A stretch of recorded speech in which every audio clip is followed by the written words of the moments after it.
본성을 드러낸 기생.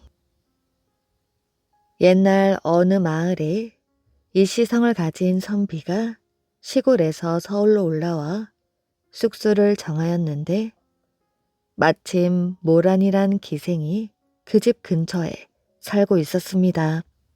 모란은 원래 평양 기생이었으나 얼굴이 예쁘고 재주가 뛰어나 얼마 전 서울로 뽑혀 올라오게 되었지요. 일시 선비는 부자인 처가에서 조정 대신들에게 교섭하여 벼슬 자리를 얻어 많은 재물을 가지고 상경하게 되었습니다. 하루는 모란이 선비 집에 슬쩍 들러 한 바퀴 둘러보고는 귀한 분이 사시는 줄도 모르고 함부로 들러 실례가 많았습니다. 용서해 주십시오. 하고는 황급하게 돌아나갔습니다. 모라는 선비가 많은 재물을 가지고 상경한 것을 눈치채고는 그 재물을 빼앗으려 계책을 꾸몄지요. 다음날 저녁 모라는 좋은 음식과 술을 마련하여 가지고 선비의 집으로 찾아왔습니다. 소첩은 남편이 멀리 변방 수비군으로 뽑혀가 혼자 살고 있습니다. 보아하니 선비께서도 혼자 적적해 하실 것 같아서 위로나 하려고 이렇게 찾아왔습니다. 허물지 말아주십시오. 그러더니 술을 부어 권하는 것이었습니다. 이 선비는 모란의 이런 행동에 처음엔 좀 어색한 느낌이 들었지만 마주 앉아 술잔을 몇 번 주고받은 다음에는 여인의 아름다운 얼굴에 차차 마음을 빼앗기고 말았지요. 이리하여 모란의 계책에 빠져든 이 선비는 다음 날부터 모든 짐을 챙겨 모란의 집으로 들어가게 되었습니다. 그렇게 행복한 나날을 보내고 있었지요. 그런데 어느 날 모란이 이 선비에게 다가와서 울며 말하는 것이었습니다. 이웃 친구는 남편이 돈이 많아 금 비녀와 비단 옷을 사주어 뽐내는데 소첩은 어떤 팔자로 그런 것을 사줄 남편이 멀리 가고 없으니 어찌 한이 서리지 않겠습니까? 모라는 본색을 드러내며 말하였지요. 그런 게라면 내가 있는데 왜 우는 것이오? 내 그 친구 남편이 사주었다는 것보다 더 좋고 많은 물건을 사줄 터이니 얼마든지 말만 하시오. 이렇게 하여 이 선비는 금비녀와 옥비녀 그리고 비단옷을 많이 사주었습니다. 그리고 나서 며칠 뒤에 비단을 파는 장사가 왔습니다. 이 선비가 자기의 남은 돈을 모두 털어 그 비단을 사주겠다고 하자 모라는 거짓으로 사양하는 척하면서 돈을 너무 낭비하지 말라고 말렸지요. 이에 이 선비는 대장부를 무엇으로 아느냐며 꾸짖고 화를 내며 기어이 돈을 모두 털어 그 비단을 사주었습니다. 그렇게 며칠 뒤 모라는 이 씨에게 술을 권해 취하여 잠들게 해놓고 집안의 짐을 모두 챙겨 심부름하는 여종과 함께 종적을 감추어 버렸지요. 잠에서 깨어난 이 씨는 집안이 텅 비었고 아무도 없자 이상하게 생각하고 이웃 사람에게 물었습니다. 이 씨는 그때서야 비로소 그 여인이 남편이 있는 부인이 아니라 모란이란 기생이며 일부러 유혹하여 재산을 뺏은 것이라는 사실을 알게 되었지요. 이후 이 씨는 화를 참을 수가 없어서 모란을 찾으려고 매일 교방 근처에 가서 지키고 있었습니다. 이렇게 지킨 지 여러 날 만에 하루는 모란이 여러 기생들과 어울려 교방에서 나오는 것이 보였지요. 이 씨는 곧바로 달려가 몽둥이를 들고 위협하며 소리를 질렀습니다. 이 요기 같은 것, 네가 도망을 가? 내가 사준 물건을 다 내놓아라. 이때 모란이 크게 웃더니 친구 기생들을 불러 이 씨에게 손가락질을 하면서 앙칼진 목소리로 말하였지요. 얘들아, 이런 바보를 보았니? 세상에 자기가 좋아하며 자진하여 기생에게 사준 물건을 도로 찾으러 온 이런 바보를 본 적이 있니? 어디 그 바보 얼굴 좀 보자꾸나? 친구 기생들이 깔깔대고 웃으며 이렇게 모욕을 주니 이 씨는 부끄러워 얼굴을 가리고 사람들 사이로 피하여 도망을 쳤습니다. 그 뒤 이 씨는 관직에서도 쫓겨나 거지가 되어 문전 걸식하다가 고향으로 내려가 처가에 들렀지요. 그러나 처가에서도 받아들여지지 않아 마침내 폐인이 되어 세상 사람들의 웃음거리가 되고 말았다고 합니다. 남편을 가둔 부인. 옛날에 권율 장군이 집에 있는 여종을 마음에 품고 있었습니다. 하루는 사위 이양복과 딸이 여종 하나를 데리고 시골 집으로 갔는데 마침 부임도 외출하여 권율은 그 여종과 단둘이 집안에 있게 되었습니다. 권율은 좋아하는 여종이 혼자 있는 틈을 노리어 그 여종을 엿보다가 그만 일찍 들어온 부인에게 들켜버리고 말았지요. 이 무슨 해괴망측한 짓입니까? 부인, 그것이 아니오라. 부인은 남편을 무장하게 생각하고 미워하다가 꾀를 써서 고생을 시키기로 마음 먹었습니다. 부인은 곧 뒤뜰에 있는 창고에 일이 있다고 하면서 남편을 불러 들어오게 한 다음 얼른 부인 혼자 밖으로 나와 문을 닫아 걸고는 자물쇠를 채워버렸지요. 창고 안에 갇힌 권율이 하루 종일 쫄쫄 굶고 있었습니다. 그때 마침 시골에서 돌아온 사위 이양복이 이 이야기를 듣고는 장인을 놀려주려 창고 문 앞으로 갔습니다. 이양복은 모른 척을 하고 주위를 서성거리며 흥얼흥얼 실을 읊조리며 장인의 동정을 살폈지요. 이때 장인이 문틈으로 사위를 불렀습니다. 이 사람아, 날 좀 구해주게. 이에 이양복은 거짓으로 놀라는 척하면서 돌아보고 웃었지요. 그리고 장인 어른이 왜 거기에 들어가 계시냐고 물으니 장인은 다시 사정하는 목소리로 말했습니다. 이 사람아, 어서 날 좀 구해주게. 이 지경이 되고 보면 그 재주 많다는 제갈 양이 다시 살아난들 무슨 수로 빠져나가겠나? 빨리 문이나 열어주게나? 장인의 말에 이양복은 다음과 같이 말하며 웃었습니다. 장인어른, 제갈 양이라면 처음부터 어찌 거기에 들어가겠습니까? 미연에 대비하여 방지했겠지요? 그러고 열쇠를 가지고 와 문을 여니 권율은 아무 말 없이 고개를 숙이고 나올 수밖에 없었답니다. 의심 많은 왕. 옛날에 자기 야망에 방해가 되는 대신들과 형제까지 살해한 다음 어린 조카 단종을 몰아내고 왕위에 오른 세조는 이렇게 자기가 한 일이 있는 만큼 남을 믿지 못하여 누가 영부를 꾸미지나 않나 하고 경계를 게을리하지 않았다고 합니다. 어느 날 저녁 세조는 편전에 앉아 글을 읽다 말고 갑자기 대신들을 입궐시키라는 분부를 내렸지요.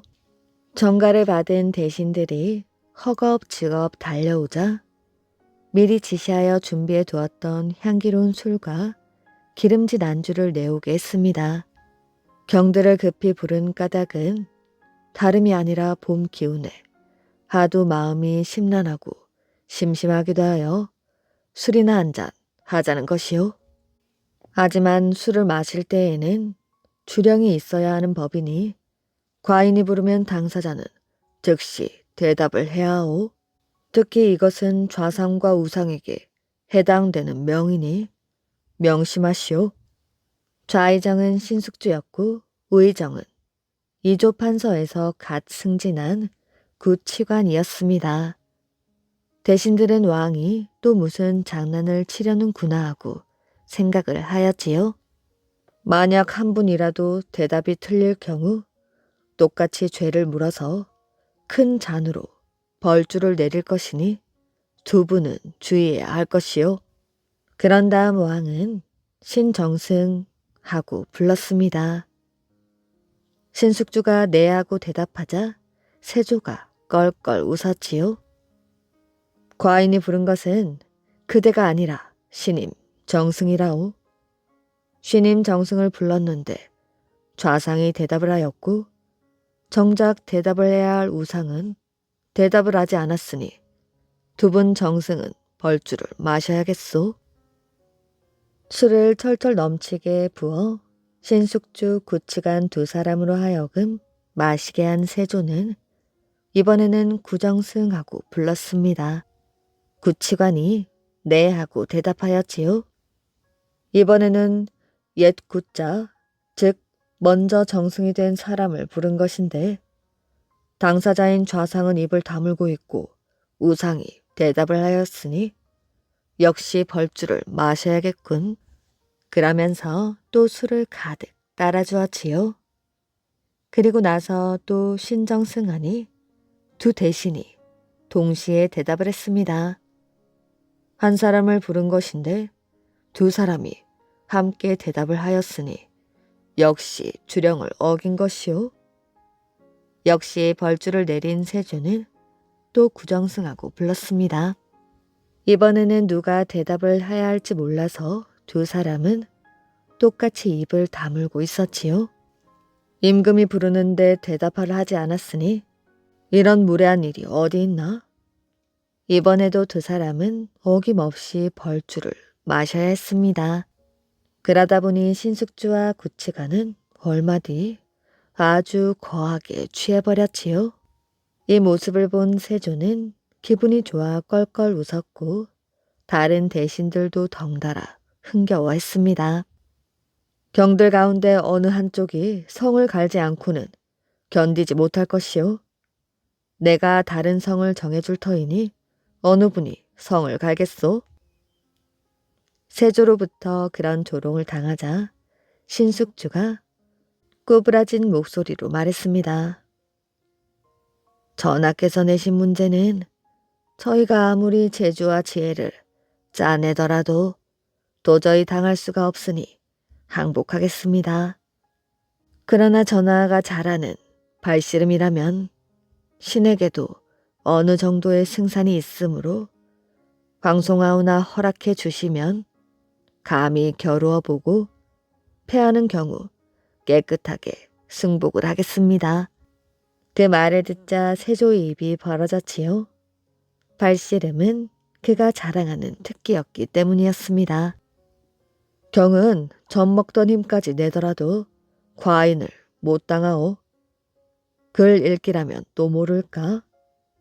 경 같은 골생원이 팔씨름에서 과인을 당할 수 있을 것 같오? 황공하옵니다, 전하. 그러나 길고 짧은 것은 대보아야 알지 않겠습니까? 그럼 어디 겨루어보. 이렇게 하여 삼판 양승대로 왕과 신하가 오른팔 소매를 걷어붙이고 다가앉아 팔씨름에 들어갔는데 발 힘이 센 세조가 두 판을 연거푸 간단하게 이겨버렸습니다.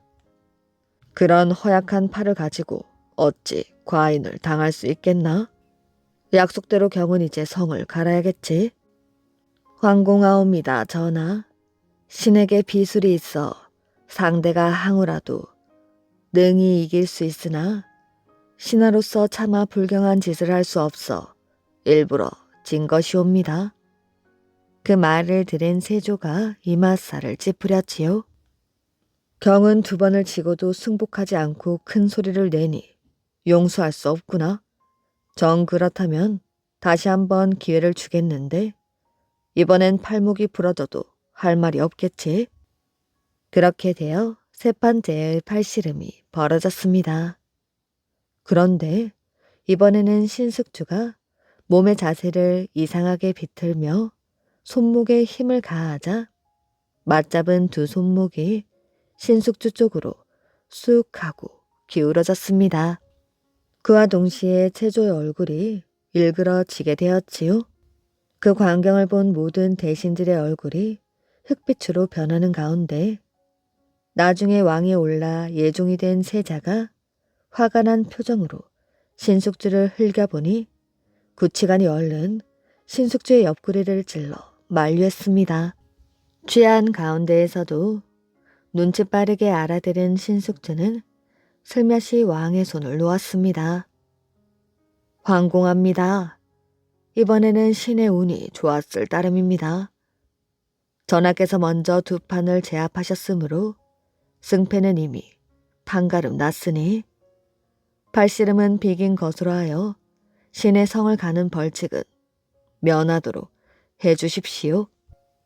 하지만 자존심을 꺾인 세조의 표정이 밝을 수가 없었고 그러다 보니 자연히 흥이 깨진 연회는 흐지부지 끝이 나고 말았습니다. 모두들 집으로 돌아갈 때 한명회가 신숙주의 청지기를 가만히 불렀지요. 자네 대감께서 오늘 술이 너무 과하셨구나. 대감은 평소 아무리 취해 주무시다가도 이른 새벽에 일어나 글을 읽는 습관이 있는 줄로 아는데 요즘도 그러시겠지. 그렇다고 청지기가 대답하자 한명회가 신신당부를 하며 이렇게 말하였지요.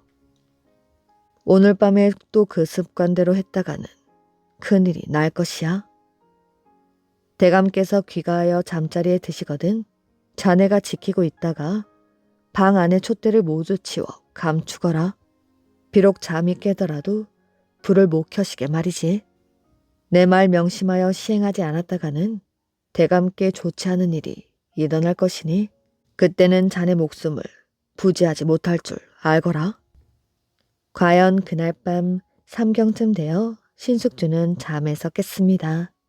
그래서 평소 습관대로 책을 읽기 위해 불을 켜려고 했으나 아무리 더듬어도 촛대를 찾을 수가 없었지요.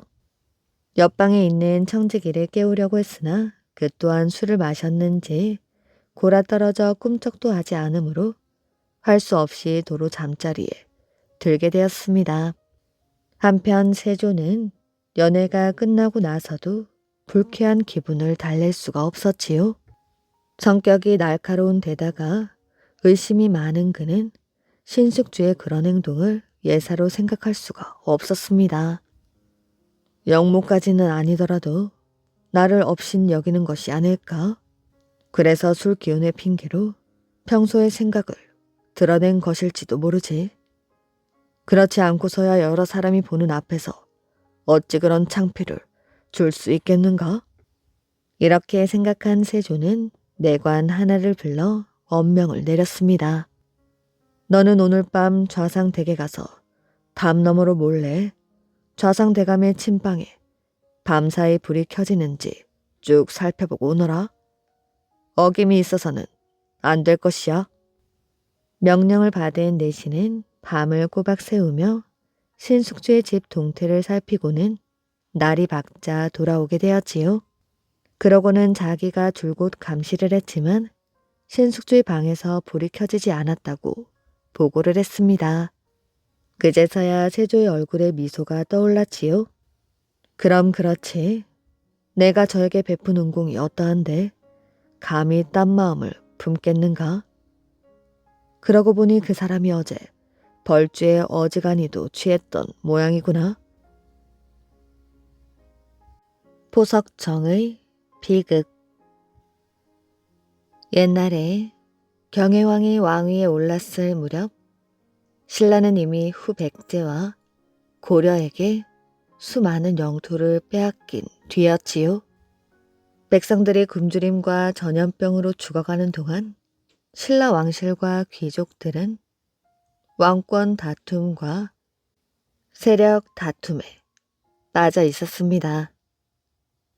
결국 백성들이 등을 돌리자 견훤이 완산주에서 후백제를 일으켰고 궁예가 송악에서 후고구려를 세웠습니다. 그 뒤 궁예가 쫓겨나고 뒤를 이어 왕건이 고려를 세웠지요. 경혜왕은 후백제와 고려 사이에서 살아남기 위해 애를 썼습니다. 그러나 이미 신라의 운명은 돌이킬 수 없을 만큼 기울어져 있었습니다. 창과 칼을 앞세우고 신라를 공격해오는 견훤을 막아낼 수가 없었습니다. 다급해진 신라는 왕건에게 구원을 요청해야만 하였지요. 그러던 어느 날 후백제가 고려와 화친을 맺는다는 소식이 경혜왕에게 날아들었지요. 경혜왕은 초조한 마음으로 고려에 사신을 보냈습니다. 후백제 왕 견훤은 꿍꿍이가 있는 자입니다. 그런 자와 화친을 맺어서는 안 됩니다. 경혜왕의 이런 바람에도 고려와 후백제는 결국 화친을 맺고 말았습니다. 경혜왕은 견훤이 신라를 공격해 오지 않을까 두려워 밤잠을 이룰 수가 없었습니다.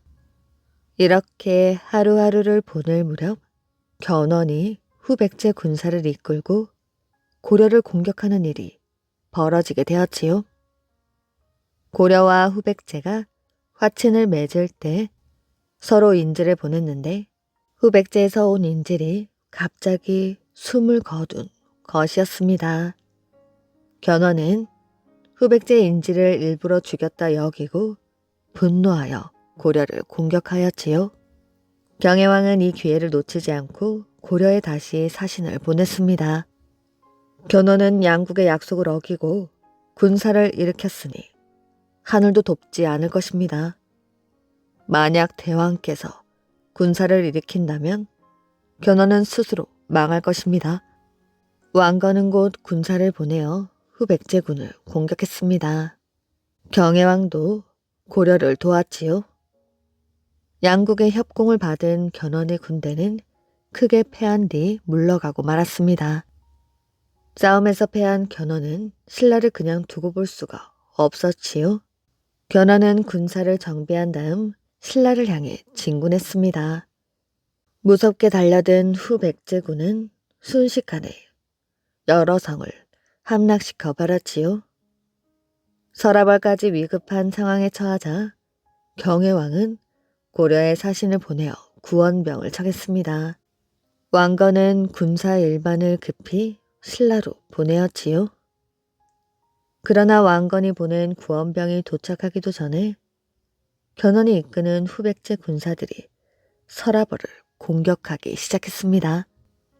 이 무렵 경혜왕은 왕비와 궁녀와 대신들과 포석정에 모여 연회를 즐기고 있었습니다. 연회가 무르익을 무렵 후백제 군사들이 포석정으로 우르르 들이닥쳤습니다. 갑자기 닥친 일에 당황한 사람들이 뿔뿔이 흩어지며 달아났지요. 사방에서 비명 소리가 들리며 북소리가 크게 울렸습니다. 붙잡힌 사람들은 엎드려 빌며 살려달라고 청했지만 모두 죽음을 면할 수가 없었습니다. 왕비와 함께 후궁으로 간신히 몸을 피했던 경혜왕은 견훤에게 사로잡힐 위기에 처하자 결국 스스로 목숨을 끊고 말았습니다. 대신들과 포석정에서 잔치를 벌이던 경혜왕은 이처럼 비참한 최후를 맞이하고 말았습니다. 조각품이 된 사람들. 옛날 어느 평화로운 마을에 5 형제와 여동생이 살고 있었습니다. 부모님은 병이 들어 일을 하지 못했기 때문에 늘 먹을 것이 모자랐고 아이들은 늘 배가 고팠지요. 어느 날 5 형제는 숲으로 갔습니다. 하지만 아무리 숲을 뒤져도 나무 열매 하나 없었지요. 형제들은 지쳐 그 자리에 주저앉고 말았습니다. 바로 그때 막내가 말했습니다. 안 되겠어요. 난 돈을 벌러 떠나겠어요.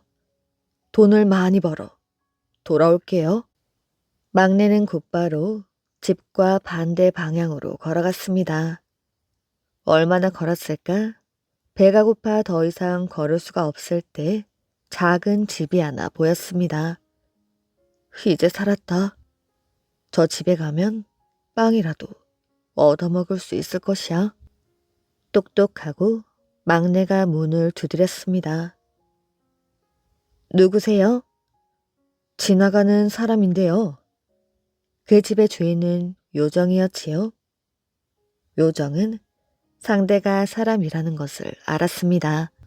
그러더니 일부러 반지를 떨어뜨렸지요. 막내는 아무 생각 없이 떨어진 반지를 집어들고 손가락에 끼워 보았습니다. 정말 예쁜 반지군.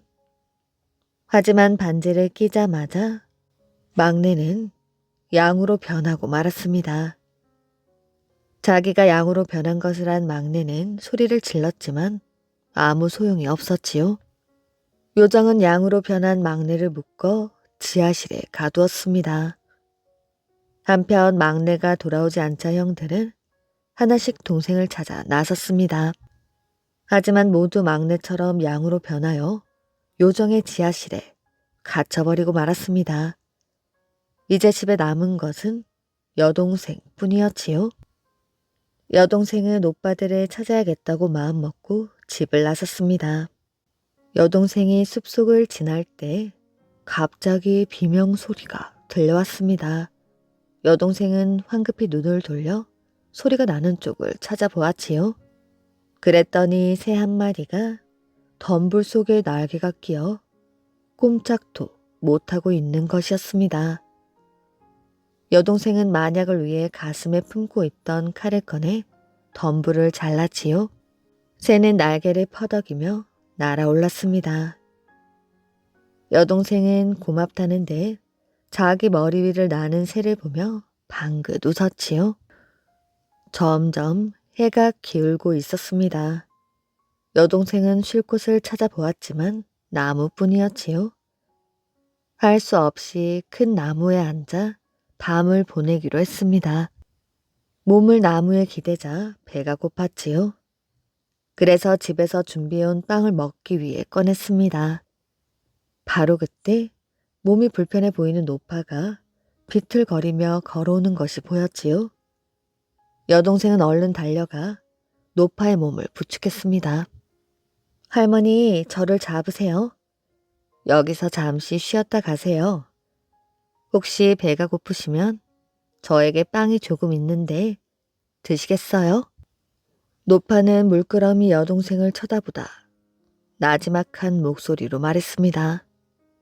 넌 참으로 착한 아이로구나. 이 말과 함께 노파는 아름다운 요정으로 변하였지요. 요정은 황금빛 옷을 입고 있었습니다. 진주 목걸이도 하고 있었지요. 착한 아이야, 소원을 하나 들어주마. 오빠들이 어디 있는지 알고 싶습니다. 어쩌면 죽었을지도 몰라요. 너희 오빠들은 살아있단다. 하지만 알아보지는 못할 것이야. 오빠를 만나고 싶으면 이 길로 곧장 가다가 처음 나오는 집에 가보도록 하렴. 불쌍하게도 갇혀있구나. 그 뒤 얼마쯤 갔을까 멀리서 불빛이 새어나오는 집이 보였습니다. 오빠들이 저기에 갇혀있을 것이야. 하지만 나쁜 요정은 여동생이 오는 것을 알았습니다. 그래서 여동생이 집 근처에 왔을 때 여동생 앞에 반지를 던졌지요. 그것을 손가락에 끼면 양이 되는 것이었습니다. 하지만 여동생이 반지를 집기도 전에 어디선가 새가 나타나 반지를 입에 물고 사라져 버렸습니다. 숲의 덤불에 날개가 걸렸던 그 새였지요. 여동생은 문을 두드렸습니다. 문이 열리자 여동생은 조심조심 안으로 들어갔습니다. 나쁜 요정은 여동생을 보고 기분 나쁜 웃음을 지으며 말하였지요. 먹을 것을 가지고 올 것이니 여기서 몸을 녹이도록 하렴. 매우 지친 것 같구나. 요정은 밖으로 나갔습니다. 여동생이 주위를 살펴보고 있을 때 유리창을 톡톡 두드리는 소리가 났습니다. 아까 그 새였지요? 새가 낮은 목소리로 말했습니다. 저 요정이 주는 것은 절대로 받으면 안 돼요. 음식을 먹으면 조각품이 되고 말 것입니다. 오빠들은 양으로 변하여 지하실에 갇혀 있어요. 그때 요정이 안으로 들어왔습니다. 이 과자를 한번 먹어보겠니? 포도주도 있단다. 여동생은 새의 말을 생각하고 이렇게 말했습니다. 고맙지만 전 지금 배가 고프지도 않고 목도 마르지 않습니다. 그냥 자고 싶을 뿐이에요. 그럼 여기서 잠을 자거라. 여동생이 막 침대에 누우려고 할 때 다시 요정이 나타났습니다. 우리 집에 와서 아무것도 받지 않으면 실례니까 이거라도 받겠니? 요정이 여동생 앞에 내놓은 것은 황금 목걸이와 아름다운 드레스였지요. 전 내일도 계속 걸어야 하거든요. 목걸이와 드레스는 아마 귀찮아질 것입니다.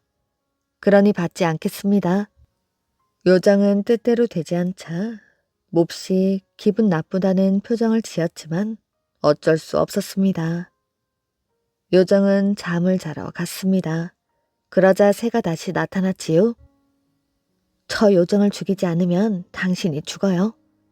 어서 일어나 요정을 죽이고 요정이 입고 있는 옷을 빼앗아 입으세요.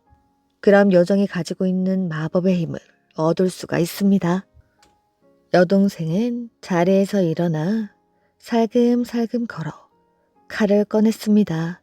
너무 무서워 손이 부들부들 떨렸지만 오빠들을 구해야 했기 때문에 여동생은 꾹 참고 나쁜 요정이 잠을 자고 있는 침대로 다가갔지요. 요정은 깊은 잠에 빠져 있었습니다. 여동생은 요정을 향해 힘껏 내리쳤습니다. 붉은 피가 사방으로 튀었지요. 요정은 비명도 지르지 못한 채 그 자리에서 죽었습니다.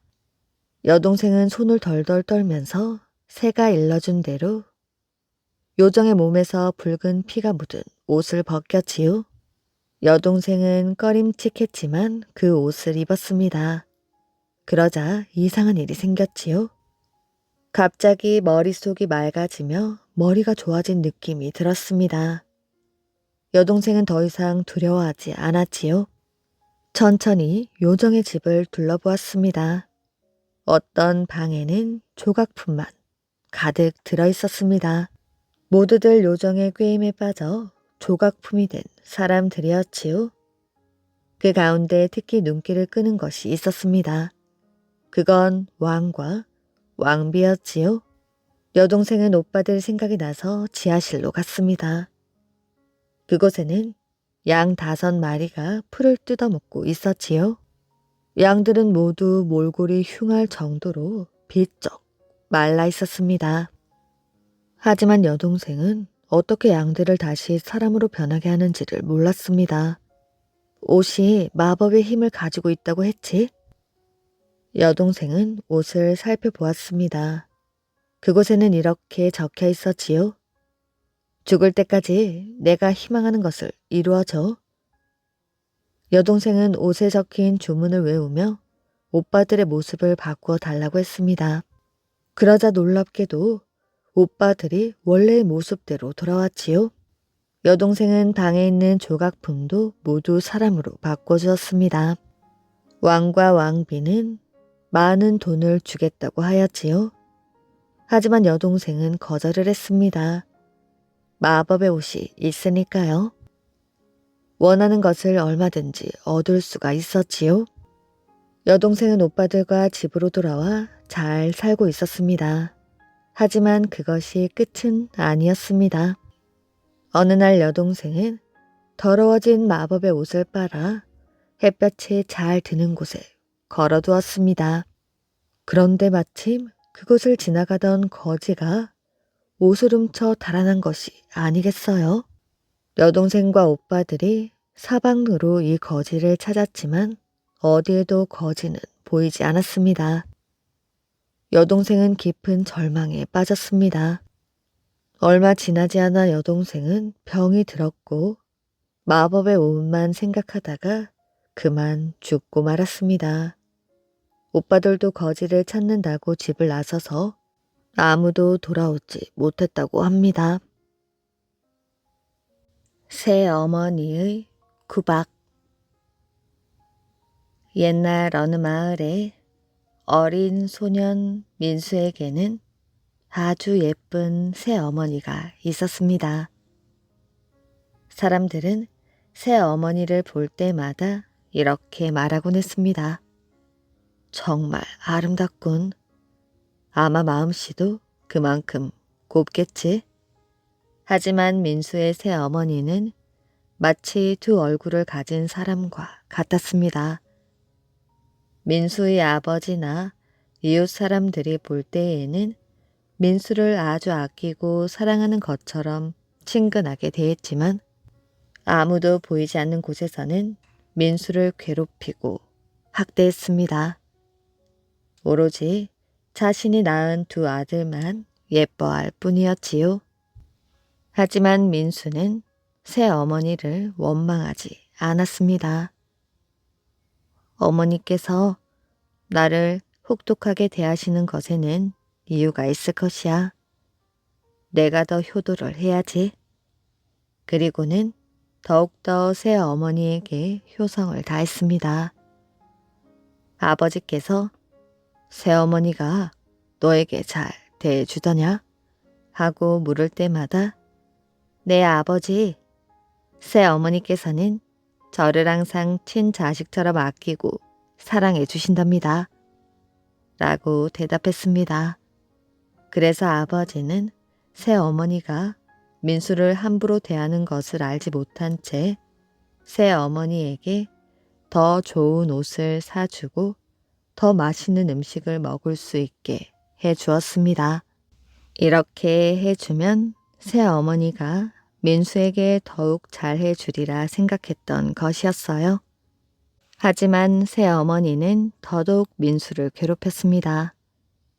밥을 굶기는 일은 예사였고 온갖 힘든 일을 시키면서도 빨리 못한다며 매질도 서슴지 않았지요.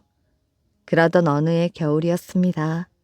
해마다 겨울이 되면 새어머니는 자신의 아들에게는 두툼한 솜옷을 여러 벌 만들어 입혔고 민수에게는 억새풀을 넣은 옷을 주었지요.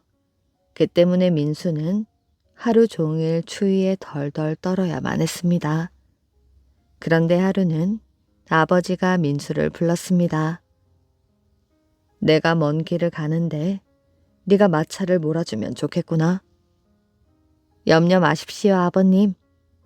민수는 큰 소리로 대답하고는 얼른 마차 위에 올랐습니다. 민수가 힘차게 소리치자 말이 달리기 시작했습니다.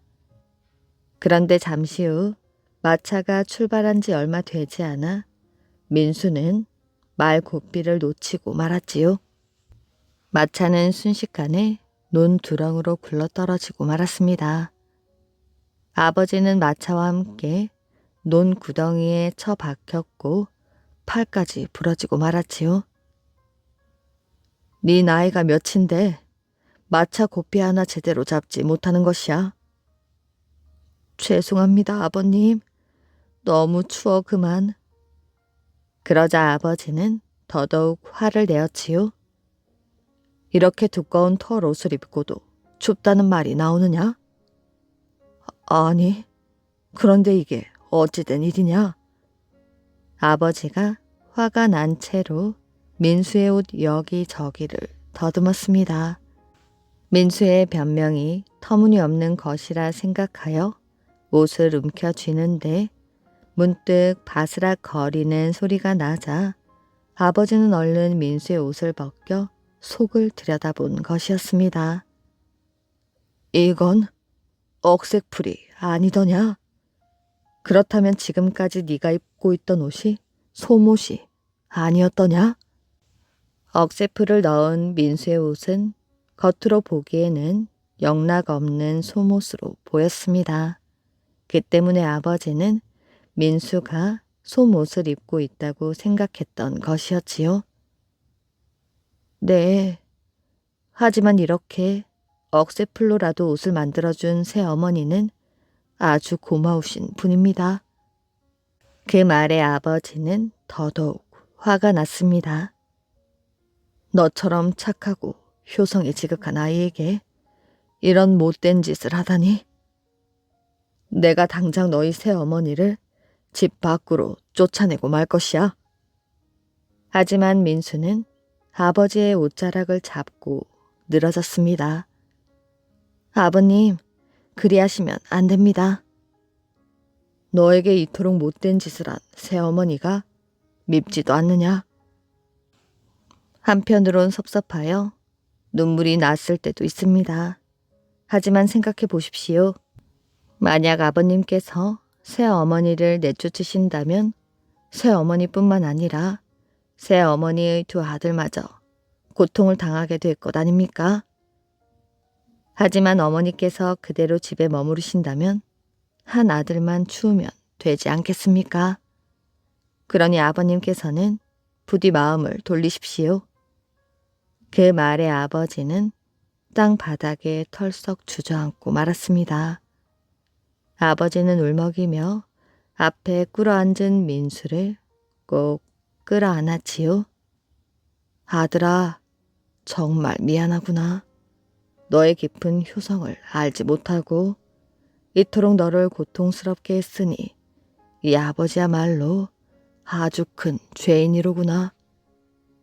이렇게 한동안 민수와 아버지는 꼭 끌어안은 채 움직이지 않았습니다.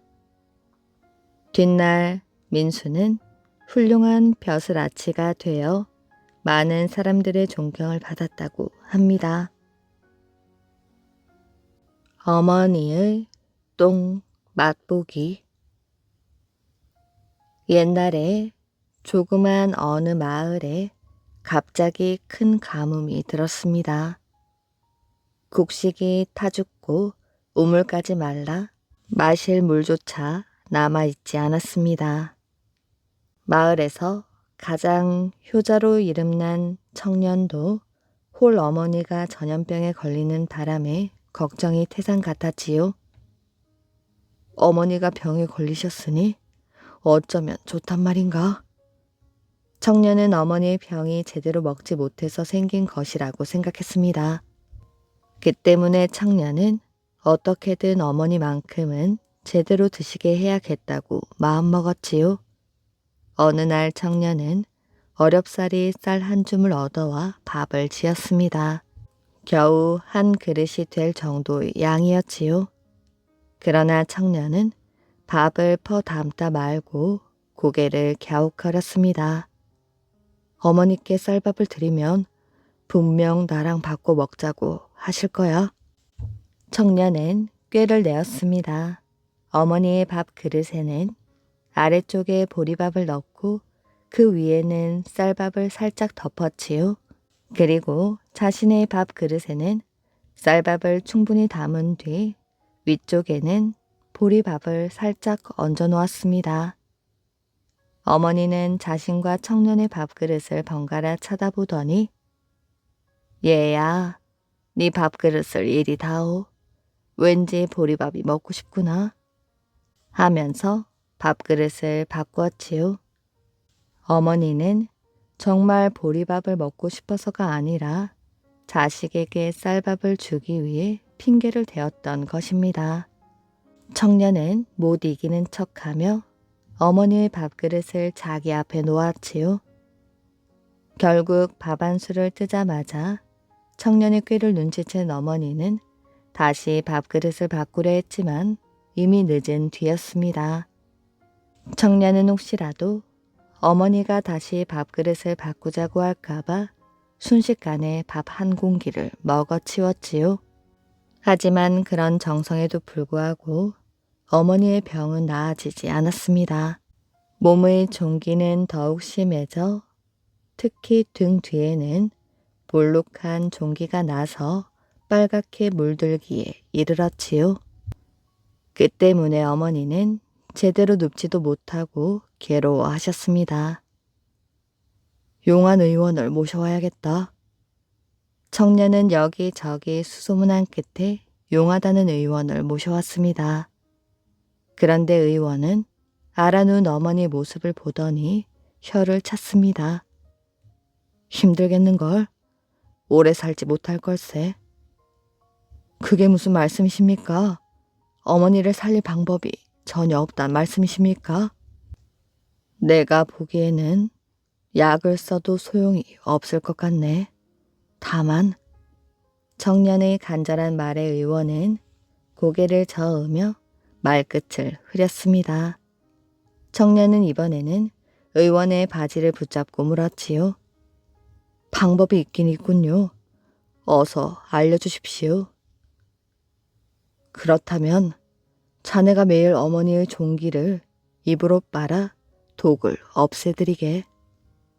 아무리 어머니라지만 지저분한 일인데 자네가 할 수 있겠나? 의원의 말에 청년은 깜짝 놀랐지요. 쉬운 일이 아닐 것 같았습니다. 피고름을 입으로 빨아내는 일을 매일매일 해야 한다고 생각하니 소름이 끼쳤지요. 아직 놀라긴 이르네.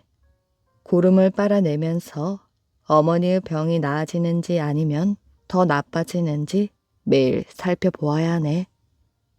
매일 어머니의 변을 맛보아서 만약 맛이 쓰다면 나아지는 것이니 걱정하지 말고, 혹 어머니의 변이 달다면 더 나빠지는 것이니 당장 내게 달려오게. 그 말에 청년은 다시 한번 놀랐지요. 고름을 빨아내는 일도 쉽지 않은 일인데 똥 맛을 보아야 한다니 더더욱 못할 일이라 생각되었습니다. 아닙니다. 하겠습니다. 어머니를 위해서라면 무엇이든 하겠습니다. 그날 저녁 청년은 어머니를 뒤돌아 눕게 한 뒤 입으로 종기를 빨아들였지요. 수많은 종기를 일일이 입으로 빨아내려니 다음날 새벽까지도 끝이 나지 않았습니다. 물론 어머니의 똥맛을 보는 것도 잊지 않았지요. 첫날 어머니의 똥맛은 몹시 달았습니다. 어떡하지? 어머니 병이 점점 더 나빠지는 것인가? 그런 생각에 청년은 더욱 열심히 종기의 고름을 빨아내었지요. 하루 이틀 또 사흘이 지나고 나흘이 지났습니다. 닷새째 되는 날 밤이 새도록 어머니의 종기에서 고름을 빨아낸 뒤 청년은 어머니의 똥맛을 보았습니다. 쓰다. 어머니의 똥맛이 씁쓸해. 어머니의 똥맛을 본 청년은 모처럼 활짝 웃음을 지었습니다. 그로부터 며칠이 지난 뒤 어머니의 병은 눈에 띄게 좋아졌습니다. 하루는 누워만 있던 어머니가 일어나 앉아 이런 말까지 하였지요. 얘야, 어젯밤 꿈에 선녀들이 논이는 연못에서 목욕을 하였는데 정말 목욕을 한 것처럼 시원하더구나. 그 다음 날부터는 나들이도 나갈 수 있게 되었습니다. 어머니가 집 밖을 나서자 마을 사람들이 저마다 아들을 칭찬하였지요. 그리고 그 칭찬은 임금님의 귀에까지 들어갔습니다. 임금님은 청년의 효성을 전해 듣고 신하들에게 명령하였지요. 청년의 효성이 남다르니 큰 상을 내리도록 해라. 그 덕분에 청년의 마을은 효자마을이라 불리게 되었고 청년과 어머니는 오랫동안 행복하게 살았다고 합니다. 망토 짜는 여인을 살린 전사. 옛날에 마우이 섬이라는 곳에 용맹한 전사가 살고 있었습니다. 그는 날쌔고 몸이 빠른 데다 온갖 약초에 대한 지식도 많아서 족장의 총애를 받고 있었지요. 어느 날 족장이 전사를 불러 섬 반대편에 있는 카와카와 뿌리를 가져오도록 명령했습니다. 저녁 의식에 쓸 예정이므로 날랜 전사에게 특별하게 부탁한 것이었지요. 족장의 명령을 받고 길을 가던 전사는 아름다운 여인 하나가 앞서 걸어가는 것을 보았습니다. 그 여인을 보고 따라잡을 생각으로 걸음을 빨리 하였지요. 그런데 어찌 된 일인지 여자를 좀처럼 따라잡질 못했습니다. 전사는 은근히 자존심이 상했지요. 그래서 더욱 열심히 여자를 따라갔습니다. 하지만 전사가 빠르게 걸으면 걸을수록 여자 역시 바람처럼 앞서갔습니다. 그러더니 우뚝 멈추어 서서 전사를 돌아보았지요. 그제서야 정신을 차린 전사가 주위를 둘러보니 그곳은 죽은 사람을 땅에 묻기 전 잠시 보관하는 곳이었습니다. 여인이 전사에게 말하였지요. 저는 산 사람이 아니라 죽은 영혼입니다. 부탁이 있습니다. 내 가족들에게 가서 나를 위해 돼지 한 마리를 잡아 제사 지내고 내가 짜던 깃털 망토를 갖다 달라고 말해주겠어요? 여자는 그 말을 하고 사라져 버렸습니다. 놀란 전사가 안으로 들어가 보니 정말 거기에 죽은 지 얼마 되지 않은 아름다운 처녀의 시신이 누워 있었지요. 전사는 그녀를 보는 순간 다시 살려내야겠다는 생각이 들었습니다. 전사는 가족들에게 가서 처녀가 한 말을 전했습니다. 가족들이 제사를 준비하는 동안 그는 섬 반대편으로 가서 카와카와를 한 뿌리째 뽑아왔지요. 그리고 그것을 이용해 약물을 만들었습니다. 제사가 시작되자 처녀 영혼이 나타났지요. 그러나 그 영혼은 오직 전사의 눈에만 보였습니다.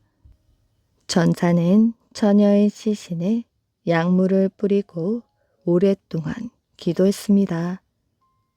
그리고 마지막 단계에서 처녀 영혼을 시신 안에 밀어넣었지요. 마침내 전사의 기도 소리가 멈추자 밖에 서 있던 가족들 앞에 처녀가 환하게 웃으며 나타난 것입니다. 죽은 처녀가 다시 살아난 것입니다. 처녀는 자신이 짜던 깃털 망토를 완성하여 족장에게 선물로 바쳤지요. 족장은 아름다운 깃털 망토를 보고 감탄했습니다. 명령에 어긴 전사를 사형에 처하려는 마음을 바꾸어 두 사람의 결혼식을 허락하기까지 했지요. 전사의 도움으로 다시 살아나 결혼까지 하게 된 처녀는 그 후로도 아름다운 깃털 망토를 짜서 대대손손 전해주었다고 합니다. 이 이야기는 남태평양의 섬나라에서 전해 내려오는 이야기로 이 나라에서는 새 깃털을 몸에 장식하거나 색색의 깃털로 만든 망토, 장신구를 착용하는 것은 높은 권력과 지위를 나타내는 수단이라고 합니다. 반짝이는 눈을 가진 소년. 아주 오랜 옛날 비단결 같은 피부에 좋은 향을 풍기는 한 소녀가 살고 있었습니다. 이름은 리나로 아름다운 마음씨를 가졌지요. 그래서인지 누구나 리나를 사랑하지 않을 수 없었습니다. 그러던 어느 날 하늘의 태양이 리나를 보고 사랑에 빠지고 말았지요. 다음날 새벽이 되어 숱하게 울음소리가 들리자 태양은 리나를 보기 위해 몸단장을 했습니다. 태양아, 어딜 그리 바삐 가는 거야? 구름과 새들이 아는 척을 했지만 태양은 뒤도 돌아보지 않았지요. 태양은 산 넘고 물 건너 넓은 풀밭에 다다랐습니다. 어디 있어 리나? 풀밭을 헤매던 태양은 숲을 지나 리나가 사는 오두막집을 발견했습니다. 리나를 만나게 해주십시오. 리나의 어머니가 화들짝 놀라며 집 안으로 뛰어 들어갔습니다. 리나야, 태양님이 널 보자고 하신다. 하지만 리나는 태양을 그리 좋아하지 않았습니다. 모든 것을 삼켜버릴 듯 강하게 내리쬐는 태양볕이 싫었지요. 엄마, 태양님께 그냥 가시라고 해주세요. 그리고는 갑자기 노래를 부르기 시작하였지요. 난 길을 가다 넘어질 뻔했지. 만약 내가 넘어지면 누가 나를 일으켜줄까? 리나의 노랫소리를 들은 태양은 얼굴이 불그락 푸르락해졌습니다. 리나가 넘어져도 자신이 일으켜 세워줄 수 없다는 사실을 알고 있었습니다. 태양은 무척 아쉬웠지만 돌아갈 수밖에 없었지요. 이번에는 달이 리나를 보고 사랑에 빠졌습니다. 아직 밤이 오지 않았지만 달은 일찌감치 나와 이리저리 리나를 찾아다녔지요. 달아, 어딜 그리 바삐 가는 거야? 새들이 물었지만 달은 대답하지 않았습니다. 어디 있는 거야? 도대체 리나의 집은 어디지? 마침내 달도 리나의 오두막 집을 찾아내었습니다. 리나와 결혼하고 싶습니다. 리나와 만나게 해주십시오. 밤하늘을 보던 리나의 어머니는 깜짝 놀랐습니다. 리나야, 달님이 너를 보자고 하신다. 하지만 리나는 달도 그리 좋아하지 않았습니다. 깜깜한 밤을 비추는 달빛이 너무 차갑게 느껴졌기 때문이지요. 달님께 그냥 가시라고 해주세요. 그리고는 이번에도 노래를 불렀습니다. 나는 길을 가다 넘어질 뻔했지. 만약 내가 넘어지면 누가 나를 일으켜줄까? 리나의 노랫소리에 달도 자신이 아무것도 할 수 없다는 사실을 깨달았습니다. 그런데 시네라는 키 작은 남자도 리나를 사랑하고 있었지요. 그 소녀는 온몸에 종기가 잔뜩 난 절름발이었습니다. 하지만 그의 눈은 반짝반짝 빛이 났지요. 시네도 리나를 찾아 길을 떠났습니다. 며칠을 걸어 리나의 오두막 집을 찾아갔지요. 리나를 한 번만 만나게 해주십시오. 시네의 말에 어머니는 기가 막혔습니다. 가난하고 보잘것없는 당신 같은 사람에게 내 딸을 줄 수는 없어요. 하지만 시네는 어머니께 빌고 또 빌었습니다. 제발 한 번만이라도 좋으니 리나를 만나게 해주십시오. 리나야, 어떤 이상한 사람이 널 만나자고 한단다. 절른 바리에 온몸에는 종기까지 났구나. 조금 뒤 리나가 창문을 열고 밖을 내다보았습니다. 리나는 반짝이는 신의 눈이 무척 마음에 들었지요. 이제 얼굴 봤으니 썩 꺼져요. 어머니는 팔을 휘두르며 시내를 내쫓았습니다. 어머니, 내쫓지 마세요. 리나가 어머니를 말리려고 오두막 집으로 나왔지만 이미 시내는 쫓겨나고 없었습니다. 리나는 화가 났습니다. 반짝이는 맑은 눈을 가진 시내가 마음에 쏙 들었기 때문이지요. 그 길로 리나는 시내를 찾아 나섰습니다. 노래를 부르며 헤매던 리나는 마침내 시내를 만났지요. 서로를 사랑하게 된 두 사람은 결혼을 했습니다. 그런데 결혼식 날밤 신기한 일이 일어났지요. 마치 마법처럼 시내의 절로 거리던 다리가 났더니 키가 큰 잘생긴 남자로 바뀌었습니다. 그리고 온몸에 난 종기가 금 조각이 되어 떨어졌지요. 당신의 진실한 사랑으로 나에게 걸렸던 마법이 풀렸습니다. 그렇게 두 사람은 서로 사랑하며 행복하게 잘 살았다고 합니다. 이야기 재미있게 잘 들으셨나요? 오늘의 이야기는 여기까지입니다. 오늘도 이야기를 들어주셔서 정말 감사합니다. 오늘도 편안한 밤 되시길 바랍니다.